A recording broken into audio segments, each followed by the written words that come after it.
Advertencia: la información suministrada no pretende sustituir la prescripción médica en ningún caso, ni emitir un diagnóstico o sugerir algún tratamiento de enfermedades. Estamos compartiendo información de interés general desde el punto de vista profesional del invitado, basándose en sus conocimientos y experiencia.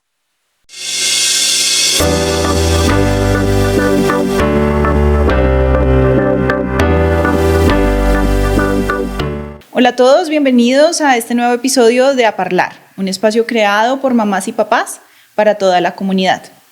En esta ocasión traemos a colación un tema que yo creo que si muchos papás lo pensamos, nos da la impresión que es algo que se trata únicamente en un laboratorio y por personas vestidas con batas blancas. Ese tema es la epigenética. Suena bastante complicado, pero según lo que he tenido la oportunidad de hablar con el experto que hoy tenemos invitado, es algo que se mueve bastante en nuestra vida cotidiana. Y para eso hemos invitado a Valeriano López. Él es papá del centro también, pero además de eso tiene una hoja de vida bastante interesante en este tema. Él es biólogo y también es magíster en oncología molecular, es PhD en medicina molecular. También es profesor de la Facultad de Medicina de la Universidad de los Andes y director de la maestría en bioética y ética de la investigación. Pero además de desempeñarse en el campo de las ciencias, es bastante interesante tu combinación, Valeriano. También te desempeñas en el campo de las letras, tienes un hobby bastante interesante y además de eso estás vinculado con una ONG. Bienvenido a Parlar, Valeriano, gracias por aceptar esa invitación. Cuéntanos un poquito de esa carrera. Muchas gracias, Diana. Pues encantado de estar aquí. Sí, bueno, hay tiempo para distintas cosas en la vida y ha habido momentos en los que me ha interesado otros temas que el científico. Entonces, pues cuando puedo me dedico a escribir y soy fundador de una ONG con origen español que aquí en Colombia tenemos sede, entonces hacemos proyectos tanto desde España, los de España sobre todo son proyectos en África, y aquí en Colombia, pues en las zonas necesarias que se necesita aquí en Colombia, nos dedicamos al tema del agua, al tratamiento de agua. Entonces, intentamos tener proyectos en los que ayudamos a zonas rurales a conseguir agua potable, ya sea por distintos sistemas, por filtros, ya sea a través de potabilizaciones de distintos tipos. Y, como digo, pues trabajamos tanto en África como aquí en Colombia. Pues ya que estoy aquí yo, pues intento ayudar aquí. Hace poquito hemos estado en La Guajira. Y bueno, pues intentamos hacer una buena labor con eso. Y la parte pues artística, digamos, con la escritura, pues con mis novelas, que poco a poco pues intento seguir escribiendo. Estas son las dos primeras que escribí. Y bueno, pues también cuando tengo tiempo me dedico a ello. Muy interesante. Ahora ya al final nos cuentas un poquito acerca de ese trabajo que también es bastante interesante. Bueno, el tema del agua es algo que nos compete a todos, de hecho lo estamos viviendo actualmente, es algo que veíamos muy lejano, pero que en realidad está bastante cerca como lo estamos viviendo en estos días con los racionamientos. Y eso también es así de cerca como el tema que nos vas a hablar hoy. Muy cotidiano, ¿verdad? Sí. ¿Qué te parece si entramos en materia y nos vas contando qué es eso de la epigenética, que suena súper complicado? A ver si nos ayudas a aterrizarlo un poquito aquí al lenguaje de los papás y las mamás. Listo. Bueno, la epigenética evidentemente es una ciencia molecular, forma parte de la biología molecular de la célula. Y pues a todo el mundo nos suena la genética. O sea, eso sí lo tenemos como mucho más de la mano, todo el mundo hemos escuchado y estudiado en el colegio. La genética es una serie de información, es una serie de informaciones que heredamos de nuestros padres, que son, digamos, fijas en nuestras células, a no ser que haya una mutación, deberían ser siempre la misma información, y esa es la información que viene pues de los padres, ¿no? Del padre y de la madre, que nos dan esa información en las células sexuales, se forma el cigoto y todos partimos de ese cigoto para desarrollar el embrión con esa información genética. Y esto es como lo que tenemos más claro, ¿no? Esos genes, los famosos genes que están dentro del núcleo de la célula, que nos dan características. Entonces, bueno, pues es algo como bastante manido y todo el mundo entiende que es la genética, más o menos. Pero la epigenética es algo, digamos que más novedoso. O sea, digamos que llevamos unos 25 o 30 años estudiando epigenética de forma clara en el mundo, aunque la historia es más antigua, pero realmente en los últimos, desde los 90, se empezó a establecer como una ciencia separada del resto de ciencias biológicas, ¿no? Digamos, pues, ya no es genética, ya no es biología molecular, sino que ya es propiamente epigenética. Y básicamente, y diciéndolo así muy sencillo, es un sistema de regulación de la propia genética. Es una capa de información que está por encima de los genes y que hace que, a pesar de que los genes estén ahí, como hemos dicho, que siempre los tenemos desde el nacimiento los mismos en nuestro cuerpo, la epigenética hace que su comportamiento pueda variar a lo largo de la vida, pueda variar entre las células, que tengamos células distintas, es precisamente por la epigenética. Porque realmente por la genética no se puede entender, ya que si no, pues todas las células serían iguales.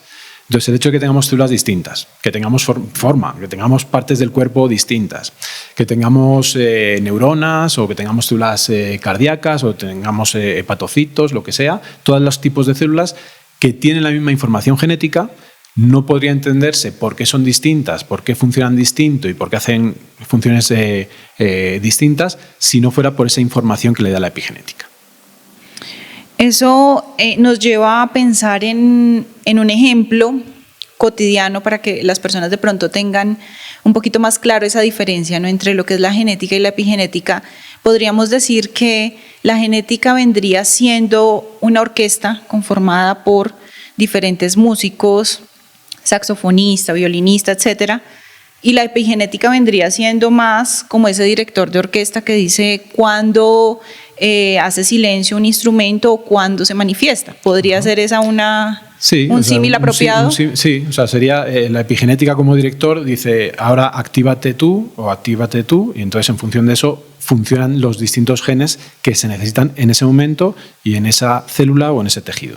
Entonces, efectivamente, puede ser algo así. Yo también pongo otro símil, también musical, y es que si bien lo que tenemos en las células, ese genoma, ese conjunto de genes que tenemos, es lo que está ahí siempre impreso, podríamos decir, es como si fuera la partitura, la epigenética es cómo se interpreta la partitura. Entonces podemos interpretar una partitura, la misma canción, la misma música, la podemos interpretar en clave de jazz, en clave de rock. Pues aquí tenemos una misma partitura que la interpretamos en clave de neurona o en clave de hepatocito o en clave de célula muscular. Entonces es algo así, ¿no? Es como la interpretación de la misma música, ¿no? Y otro símil también muy útil para entenderlo es como si tuviéramos, como si nuestro genoma fuera, o el epigenoma, bueno, el genoma, vamos a decir, fuera como una caja de Legos, ¿no? Entonces, tú con esas piezas tienes la posibilidad de hacer una serie de cosas. Entonces, puedes coger una serie de piezas y haces un carro. Mientras que con otra serie de piezas, que algunas son iguales y otras son distintas, haces una moto.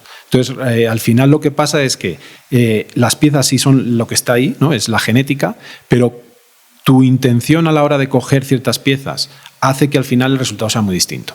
Entonces, esa intención, podríamos decir, igual que tú decías, ese director de orquesta, eso es lo que es realmente la epigenética. Entonces, pasaríamos de tener un genoma, que sería el genoma general de la caja de Legos, ¿no? Uh-huh. A tener el epigenoma de carro o el epigenoma de moto o el epigenoma de mesa, ¿no? Entonces, es como esa intención de elegir las piezas y utilizarlas para hacer algo muy concreto.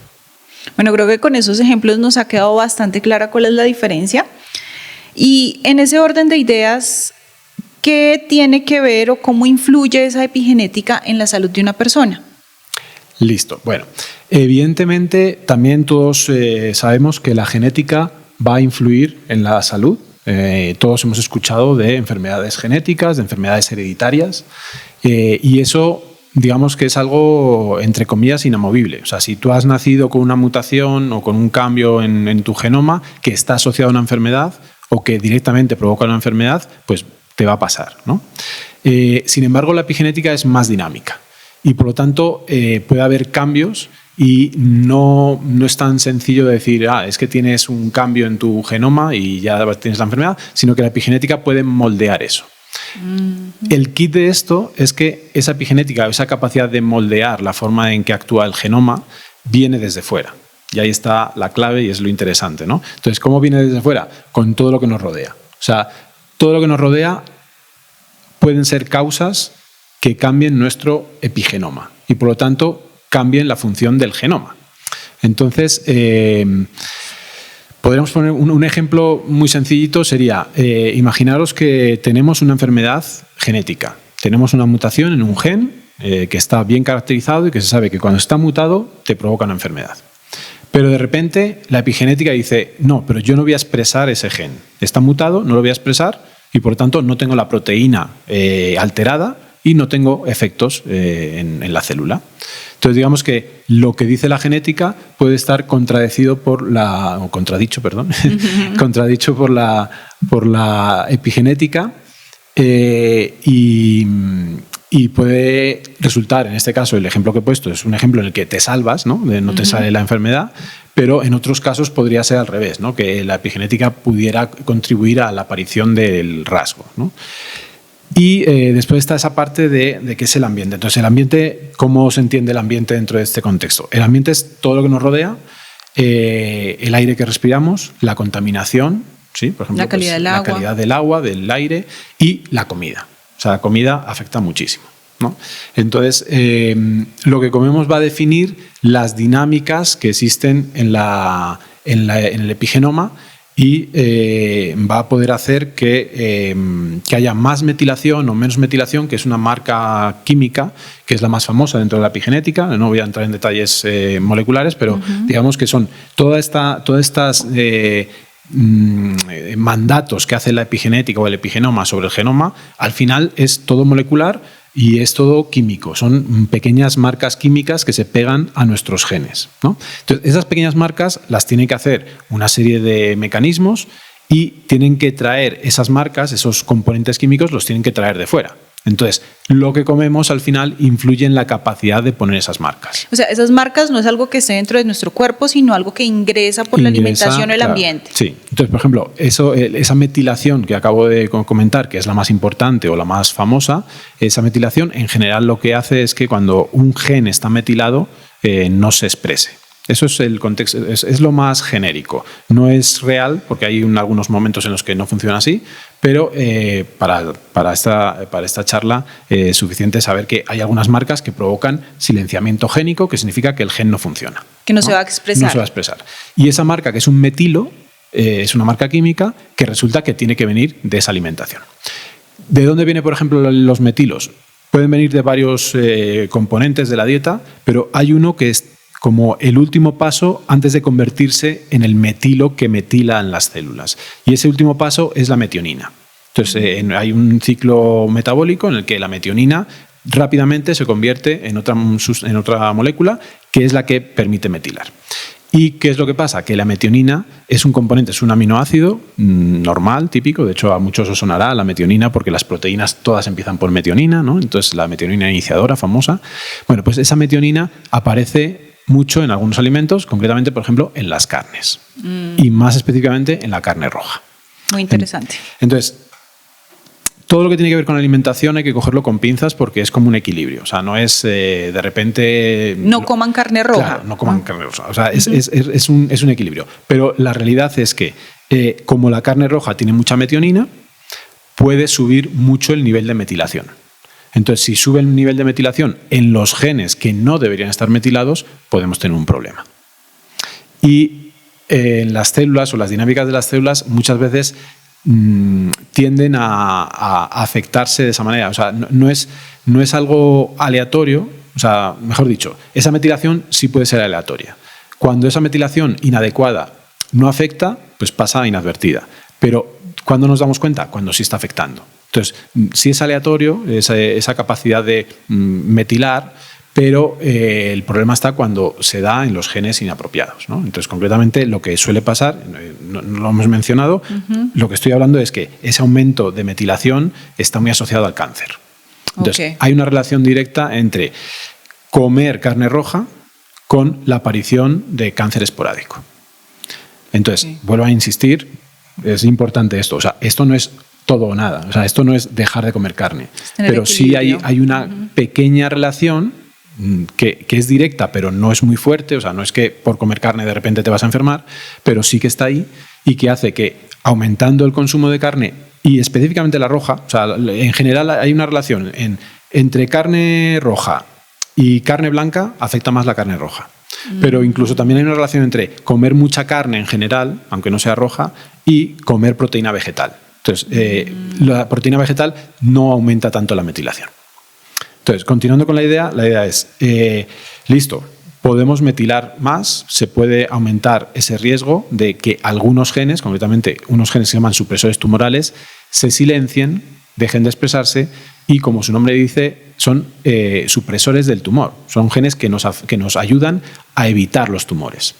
Entonces, digamos que hay un problema, porque si comemos mucha carne, se van a silenciar los genes que nos ayudan a protegernos y ahí es cuando aumenta el riesgo. No van a sonar esos músicos. No suenan los músicos que protegen. Sí, efectivamente. Entonces, ahí podemos tener un problema. Pero vuelvo a insistir que es una cuestión de equilibrio. O sea, hay que comer porque la carne tiene otras ventajas. Claro. El cuerpo necesita proteína, pero todo claro, en equilibrio, ¿no? Sí, pero es que si nos metemos en el tema de las dietas también hay mucho que hablar, ¿no? Porque pues sabéis todas las problemáticas que hay o las discusiones que hay sobre veganismo o no veganismo. Nosotros necesitamos unas proteínas, necesitamos unos aminoácidos y es mucho más fácil de conseguir esos aminoácidos en las carnes.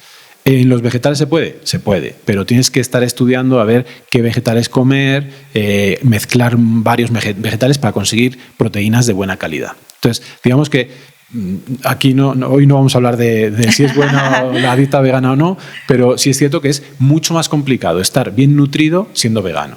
Hay que ponerse en serio a ser vegano, porque realmente es mucho más fácil comerte un cacho de carne y sabes que ya tienes más o menos los aminoácidos necesarios. Pero con ese hándicap de que te puede afectar la metilación. También hay una relación, por ejemplo, con la leche. La leche pasa lo mismo. La leche tiene mucha caseína, que es otra proteína, que tiene mucha metionina. Entonces, también el aumento de consumo de leche animal puede estar relacionada un poquito también con ese aumento de cáncer. Pero vuelvo a insistir, son relaciones ligeras que existen, pero que no es que haya que dejar de consumir esos alimentos. No es como en otros casos en los que se ha visto en las noticias de ciertos alimentos están relacionados directamente con el cáncer y hay que dejar de consumirlos. El caso de las carnes en general o la leche, hay una relación cuando el consumo es muy alto. Entonces, y cuando hablas de la leche también incluye los derivados lácteos que son cultivos como el yogur, sí, los quesos. En principio sí, porque tienen esos aminoácidos igual, ¿no? O sea, pero y también insisto en que estoy hablando desde el punto de vista puramente epigenético. Habrá otras consideraciones nutricionales que te digan los yogures son buenos o son malos. Aquí yo lo que estoy diciendo es sí es cierto que es un alimento rico en metionina y que eso tiene unas connotaciones epigenéticas. Y hay otros alimentos al contrario, que son buenos, ¿no? Por ejemplo, entonces todos hemos escuchado que son muy buenas las dietas, la dieta mediterránea o la dieta oriental también, ¿sí? Uh-huh. ¿Por qué la dieta oriental es buena, concretamente a este nivel? Pues hay muchas componentes de esa dieta. Por ejemplo, los tés, gran parte de los tés, té negro, té rojo, tienen polifenoles que afectan, aparte de que son antioxidantes y que eso está relacionado también con la edad, con el envejecimiento. Esos tés tienen una serie de sustancias, esos polifenoles, que afectan a la metilación. Entonces, desde el punto de vista epigenético, también tienen su beneficio. ¿Sí? Esos impiden que se metilen los genes. Bajan la metilación. Y también está, por ejemplo, todos los derivados de soya, que incluso pueden estar mal vistos en algunos contextos, realmente a nivel epigenético son buenos. ¿Sí? O sea, la soya, en principio, también ayuda a desmetilar. Entonces, es buena. Y aquí viene la paradoja. Resulta que, aunque metilar esos genes supresores puede ser malo y puede provocar tumores, resulta que los tumores en general lo que están es desmetilados. Entonces ahí viene lo del equilibrio, porque realmente si tú no consumes suficientes metilos a nivel de metionina o otros elementos, vas a tener también problemas. Entonces hay que tener un equilibrio. ¿Sí? Entonces hay que intentar que las células tengan los niveles normales, los que tienen que tener. En general, es mejor tender a la desmetilación que a la hipermetilación. pero eso es muy difícil de controlar. Entonces tampoco hay que obsesionarse con eso, sino hay que tener una dieta balanceada y pues reducir, por ejemplo, las carnes, que eso incluso también se habla de ello. Por ejemplo, la FAO propone disminuir el consumo semanal de carne por muchas razones. O sea, no solo las nutricionales, sino incluso también las ecológicas, ¿no? Entonces hay muchas razones para disminuir la carne. Bueno, en este punto ya hemos entendido cuál es la diferencia entre la genética y la epigenética, y también me quedan dos grandes cosas. La primera es que la epigenética no es de por sí negativa, que mucha gente tiene la visión de que siempre se van a expresar los genes de una mala forma, pero como ya nos has contado, también influye en la epigenética los buenos hábitos, en que estos nos ayuden a que los genes se expresen de forma adecuada, como por ejemplo lo que nos has comentado, los hábitos alimenticios. Supongo que nos vas a comentar en un momento otros. Y también me llama mucho la atención eso que nos has explicado, y es que la metilación de los genes, o esos marcadores que nos comentas que quedan sobre los genes, no los tenemos dentro de nuestro cuerpo, no vienen con nosotros, sino que ellos ingresan a través de la alimentación, los hábitos, el ambiente, el agua, etc. Entonces es una oportunidad que tenemos nosotros, bien sea para que nuestra epigenética se exprese bien o se exprese de una forma no adecuada. Es lo que tengo entendido hasta este momento. Sí, pero fíjate que en todo caso hay una cosa muy importante de la epigenética, y es que la epigenética, a pesar de que es cierto que las moléculas químicas vienen de fuera, se mantienen en el tiempo, incluso transgeneracionalmente. Y de hecho la epigenética, igual que la genética, se hereda. Entonces, ahora vamos a hablar también de ese tema. Exacto. Porque eso es importantísimo dentro del concepto de la epigenética. Es decir, una vez yo los dejo de entrar esos marcadores, los puedo heredar a mis hijos, y ahí sí ellos los van a llevar ya impresos en su ADN. Eso es importante tenerlo en cuenta. Tú has hablado de la soya y me llama la atención porque Valeriano nos cuenta que la soya es buena para que se exprese adecuadamente el epigenoma. Pero también estuvo aquí la doctora Laura y nos contó que la soya en determinadas edades todavía no es adecuada para los niños, por ejemplo, para su pubertad, que esto también nos contaba Valeriano, que es parte de la epigenética, ¿verdad? Y es como esos alimentos, como tú nos cuentas, es cuestión de equilibrio.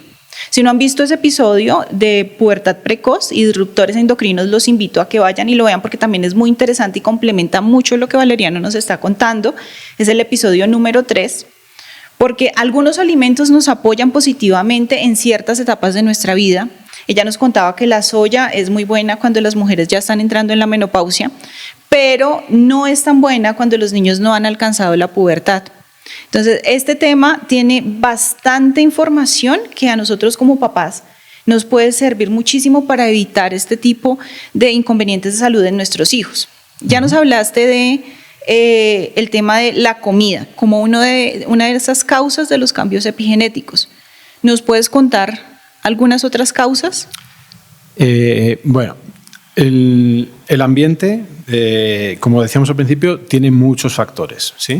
Y yo creo que una de las cosas más interesantes de la epigenética, que pues, se publicó hace ya varios años y se vio esa relación, y a partir de ahí nace una necesidad como de tocar la epigenética desde un punto de vista muy distinto, es el efecto que tiene las relaciones personales, por ejemplo. ¿Sí? O sea, es decir, esa capacidad de modificar el epigenoma no solo viene por directamente las moléculas que comemos, sino también lo que pasa dentro de nuestro cuerpo por lo que pasa fuera de nuestro cuerpo.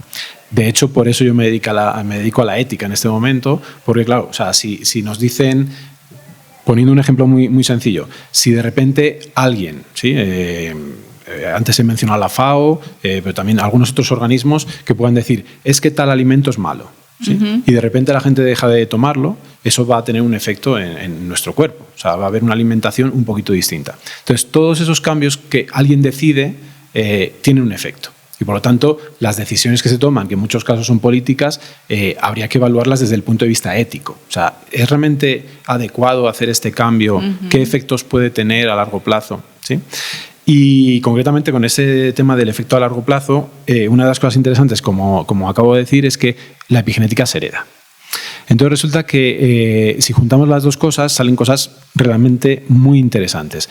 Por ejemplo, uno de los estudios más importantes que hay a nivel de estas relaciones de ambiente con la parte del epigenoma es un estudio en el que lo que hicieron fueron, cogieron dos grupos de ratones, las ratonas, ¿no? Ratonas recién con sus bebés, con sus ratoncitos. Un grupo lo dejaron que estuvieran tranquilas ahí, la ratona daba a amamantar a los bebés, los acariciaba, los lamía, que es lo que hacen los ratones, los apapachaba, que diríamos, ¿no? Y el otro grupo cogieron a la ratona y la quitaron. Entonces los ratones crecieron desde bebés, desde que nacieron, crecieron solos, solo le ponían a la ratona para la alimentación. Entonces amamantaban y después ya se la quitaban. Entonces el resto del día los ratoncitos estaban solos. ¿Cuál fue la sorpresa? Pues que resulta que el desarrollo cerebral de los ratones era muy diferente.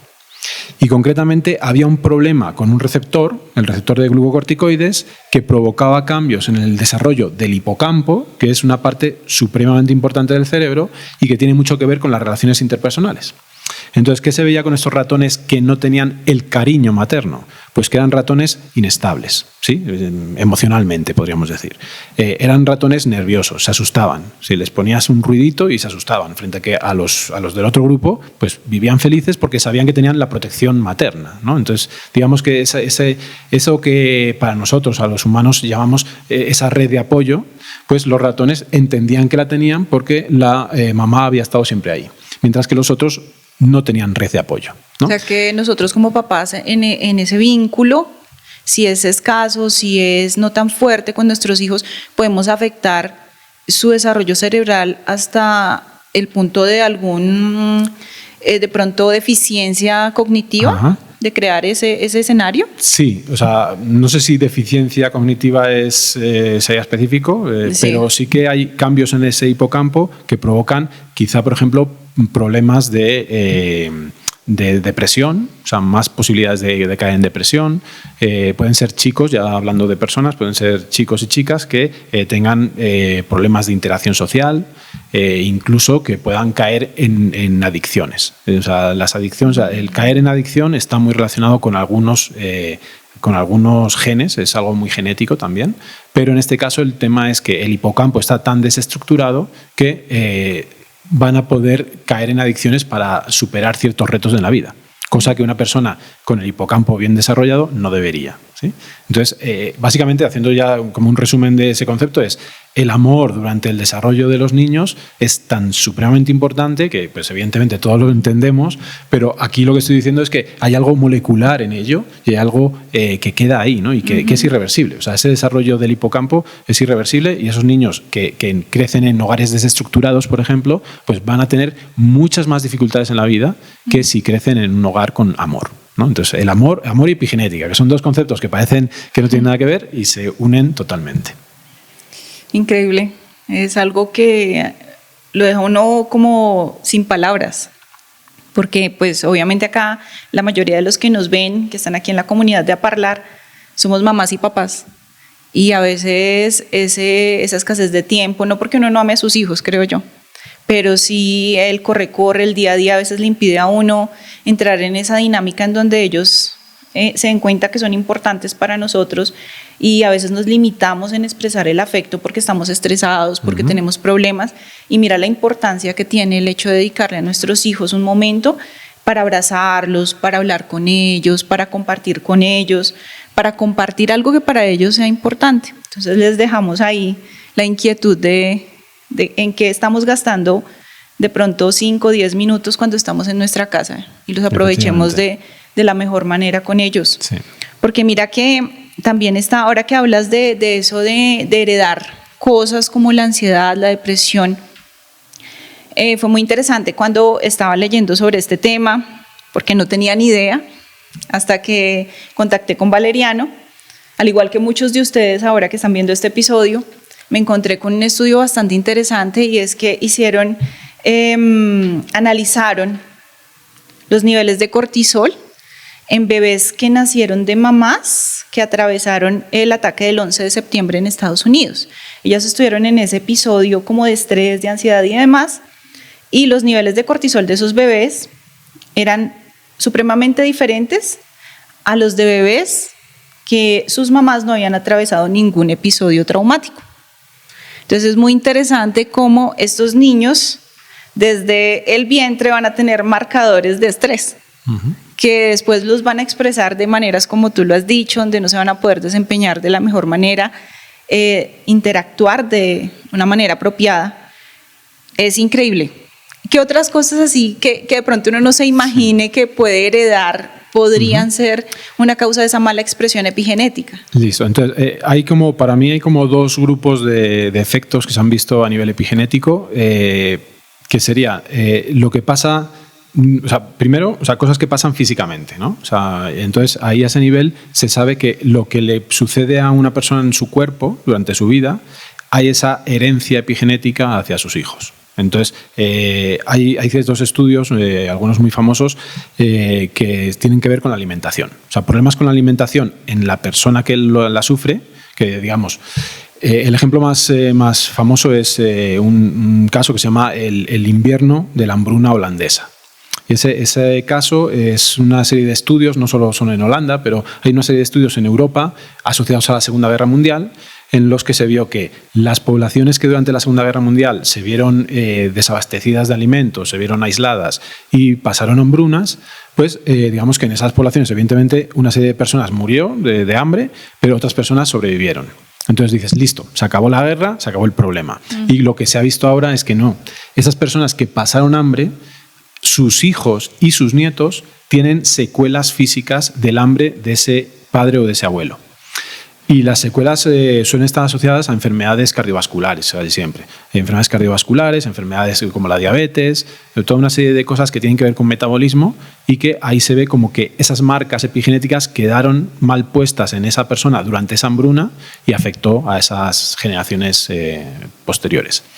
Afecta mucho, por ejemplo, si esa hambruna sucede durante la edad de desarrollo, ¿sí? En la parte de la pubertad y demás, pues claro, ahí parece que quedan esas marcas, quedan en las células sexuales y terminan dando hijos con esos problemas cardiovasculares y demás, ¿no? Entonces, esa parte es como muy, digamos, muy física, muy de pasa algo en el padre o en el abuelo y tenemos una enfermedad real en el hijo.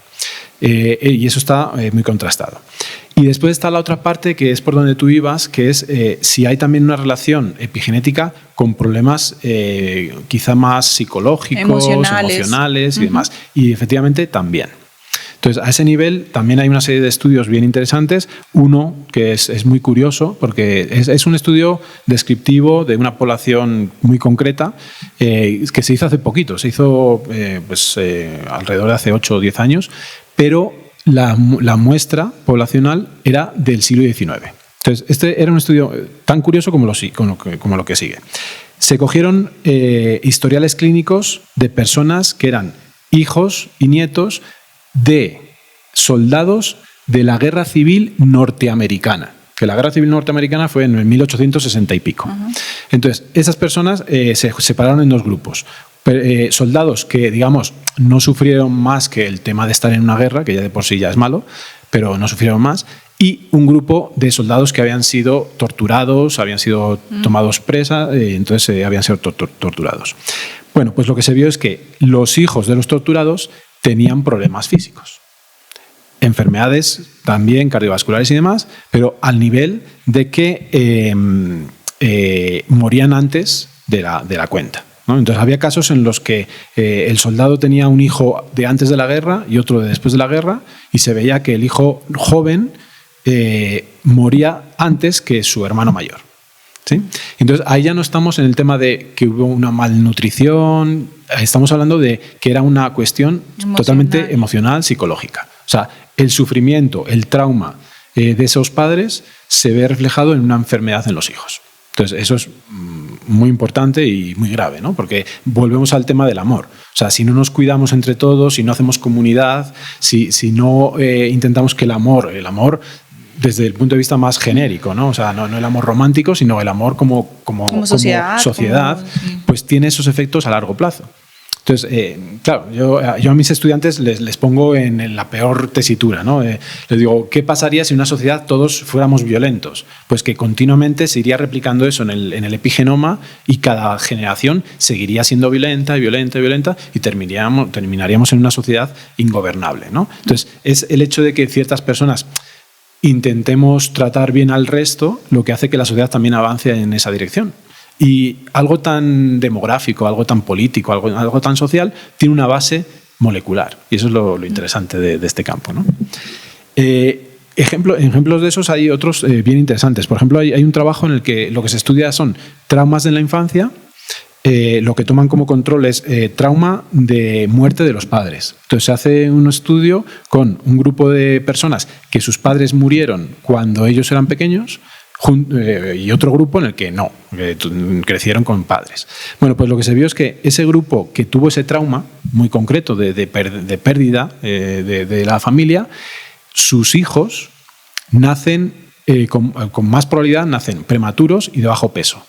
¿Sí? Entonces también hay una relación de cómo va a salir la salud del nieto, en este caso, relacionado con la muerte de esos abuelos. ¿Sí? Una muerte precoz de los abuelos, resulta que el nieto tiene consecuencias. Entonces ahí se ve que hay una relación que es muy sutil, que es muy ambiental y que ya ni siquiera es lo que comes, sino que son cosas que te pasan en la vida y no tienes forma de controlarlo, pero pues que tienes... Que es la vida. Es la vida, Sí. sí. Definitivamente tenemos mucho para reflexionar. Nos has dejado varias cosas para pensar en lo que nos has contado hasta este momento.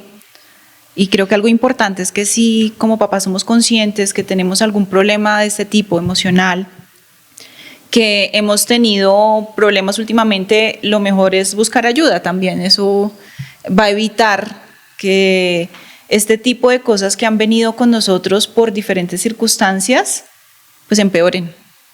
Tenemos en nuestras manos ahora las herramientas para conocer este tipo de circunstancias que no vienen por cosas que hayamos hecho nosotros, como nos contabas, sino que definitivamente, como decimos, es la vida, pero la ciencia ahora nos da la oportunidad de conocer esas causas y es lo bonito también de eso, porque no estamos hablando de cosas que estemos suponiendo, sino de estudios que están demostrados de cómo funciona nuestro cuerpo, cómo funciona el ADN y cómo efectivamente nosotros podemos tener herramientas y tomar acción para que esto sea negativo o positivo. Sí, mira, volviendo un poquito al tema de la nutrición y de esas responsabilidades que tenemos como padres, uno piensa que a veces se cuida por sí mismo, ¿no? O sea, uno hace ejercicio por sí mismo y demás, pero tiene ese efecto epigenético, entonces cuando tú te cuidas, estás cuidando a tus hijos. Claro. ¿Sí? Sobre todo cuando eres joven, o sea, cuidándote de joven, en el momento en el que vas a tener descendencia, ahí es cuando tienes que estar, digamos, en forma, digamos, ¿no? Entonces hay estudios bien interesantes también en los que se ve que hay una relación entre la obesidad y qué pasa con tus hijos. Entonces, lo que se hace en esos estudios es coger de pacientes, de muestras, mejor dicho, coger a personas obesas que se les hace la cirugía bariátrica para reducir el abdomen, ¿no? Y para reducir el peso. Y se ve qué pasa con los hijos que nacieron cuando esa persona era obesa y frente a los hijos que nacieron cuando la persona ya había sido operada. Y hay una relación muy directa ahí de que los hijos tienen más posibilidades de ser obesos o de no serlo, siendo los mismos genes, siendo el mismo padre, pero con un cambio en su cuerpo. Entonces, digamos que el cuerpo cuidado, digamos, más delgado, da hijos más delgados.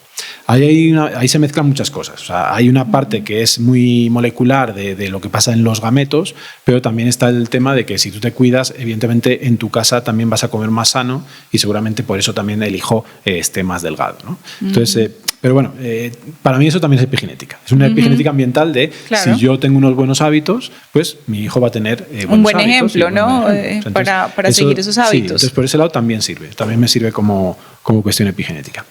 Entonces sí, o sea, en definitiva yo creo que hay que tener muy en cuenta lo que hacemos en nuestro presente porque va a afectar a las generaciones futuras, ¿no? Y eso es lo importante. Muy interesante. Y ahora que hablas de eso del futuro, ¿cómo ves tú la epigenética y la atención médica en unos años? Ya nos explicaste que es una parte de la ciencia que es relativamente nueva. Entonces hay mucho por explorar y por estudiar. ¿Cómo lo ves tú? Bueno, evidentemente, seguramente tenga mucha importancia en un futuro a nivel de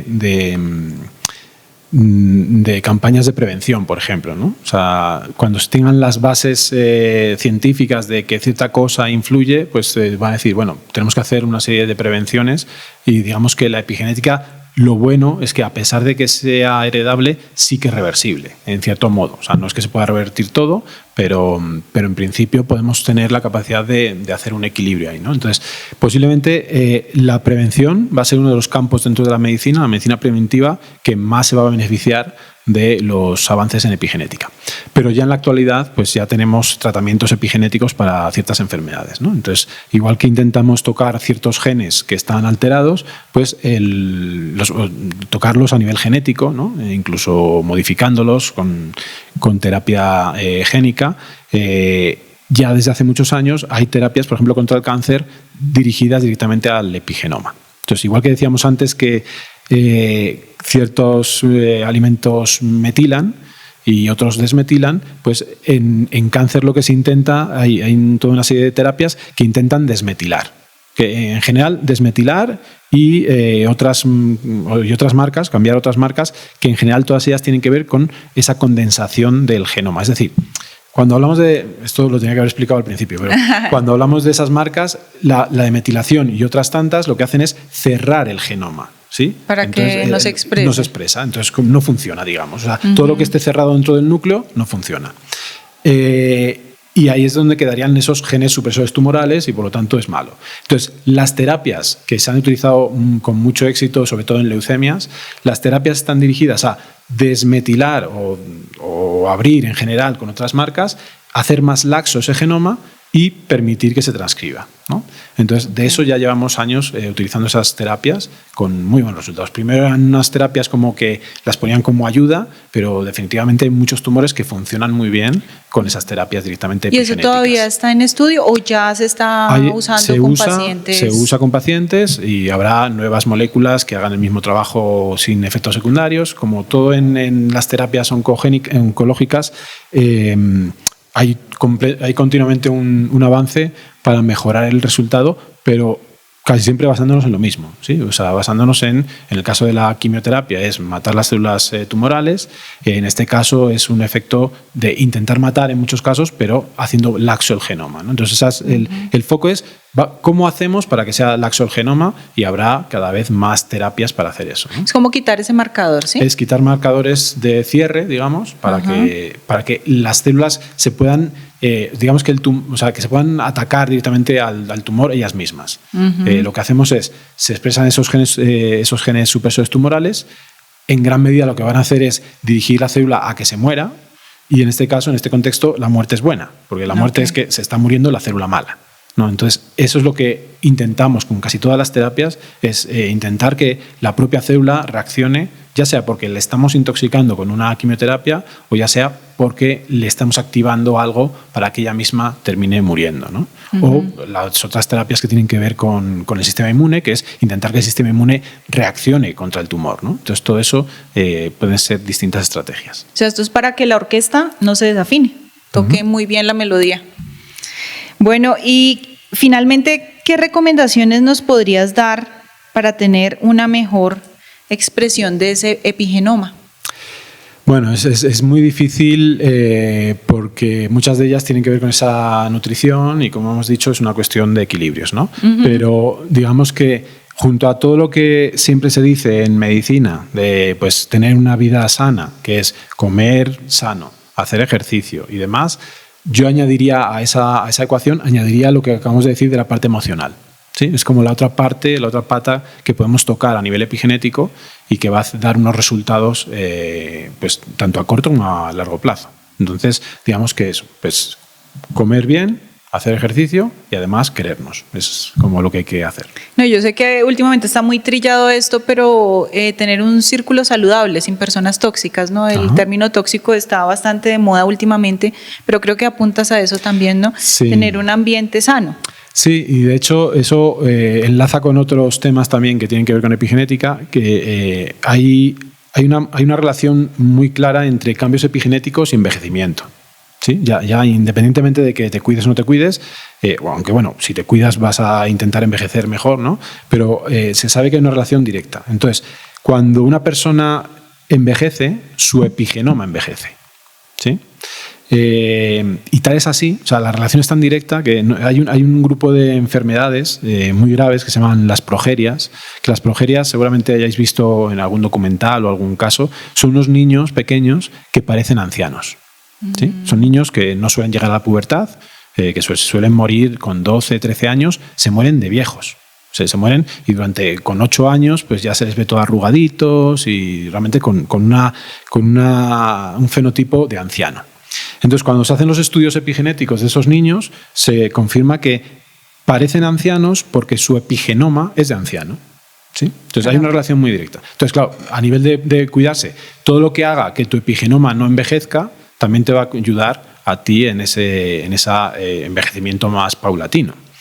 Y de hecho también hay una relación con lo que estábamos hablando de las comunidades y de la parte del amor. Hay una relación muy directa entre vivir en comunidad y ser más longevos, ¿no? Entonces por ahí también debe haber algo epigenético. Eso sí no lo tengo, no tengo los datos científicos, pero sí que las dos cosas las encuentro en varios momentos, ¿no? O sea, yo sé esa parte científica del envejecimiento y también he visto en otros contextos que la parte social tiene que ver con la longevidad. Entonces, seguramente si se hiciera un estudio epigenético ahí, sacaríamos datos de las personas en comunidad con unas buenas relaciones y sin relaciones tóxicas, tienen mejores epigenomas y por eso envejecen más tarde, ¿no? Entonces, también por ese lado, pues muy importante.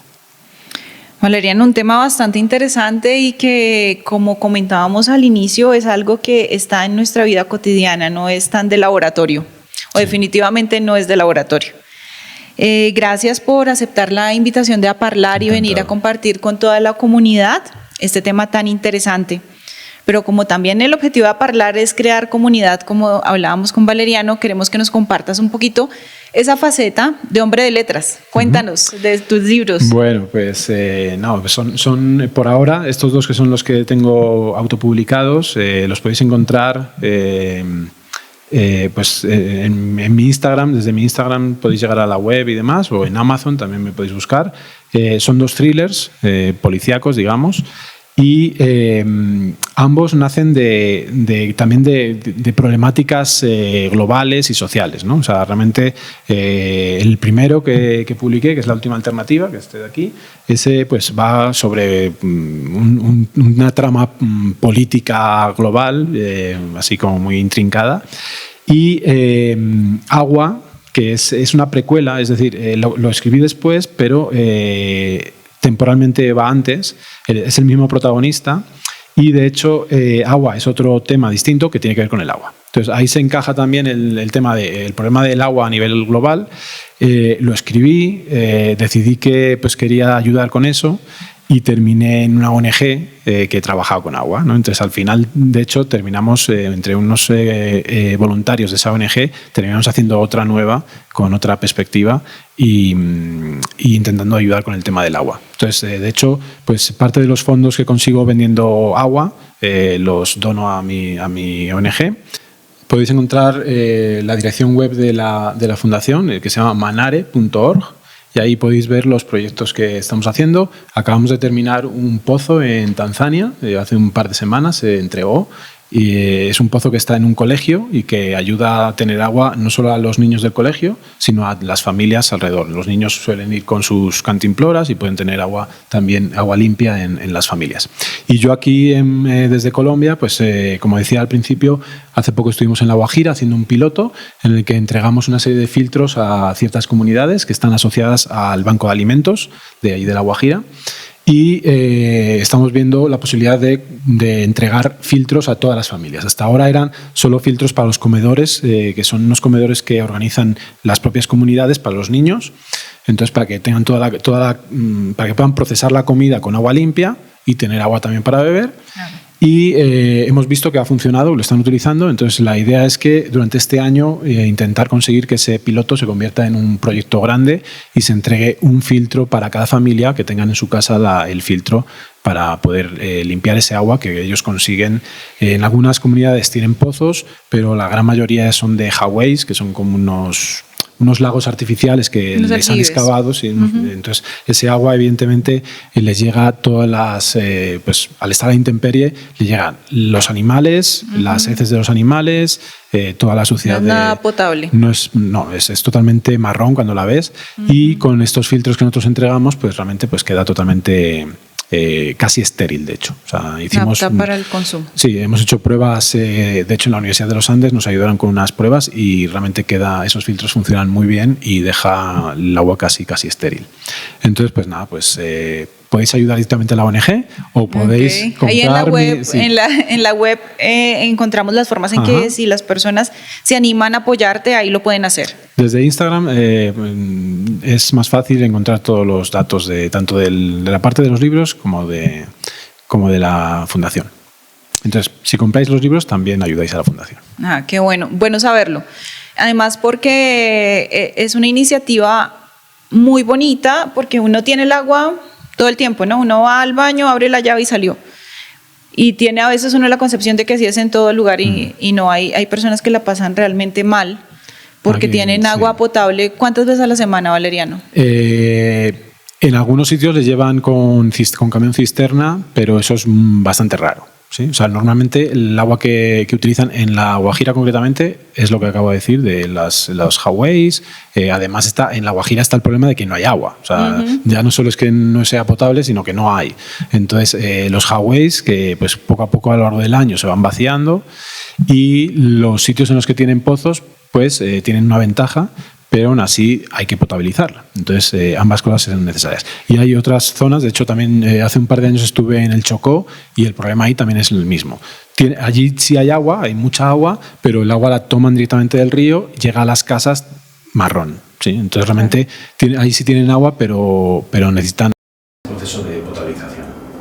Bueno, esta es una oportunidad muy bonita para que toda la comunidad pueda apoyar esta iniciativa y llevar agua potable a todas esas comunidades que lo necesitan. Pueden hacer su ayuda, bien sea con los libros o entrando a la web, encontrarán las maneras de apoyar a Manal.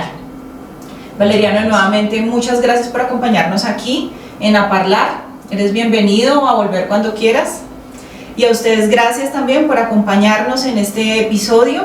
Recuerden que si también tienen un tema de interés que quieran compartir con toda la comunidad, pueden escribirnos aquí a administracion@reyescatólicos.com.co y enviarnos esa solicitud y les haremos saber cómo pueden participar. No olviden seguirnos en nuestras redes sociales, por Instagram, @reyescatólicos, y aquí en nuestro canal de YouTube. Denle like al video si les gustó, compártanlo con alguien que lo necesite y activen ahí abajo la campanita para que no se pierdan ningún episodio nuevo. Vamos a dejar ahí abajo en la descripción del video todos los datos de Valeriano, donde pueden encontrar sus libros, también con la web de su ONG para quienes quieran apoyarlo. Gracias nuevamente. Esto fue A Parlar, un espacio creado por la Asociación de Padres de Alumnos del Centro Cultural y Educativo Español Reyes Católicos. Hasta la próxima. Adiós.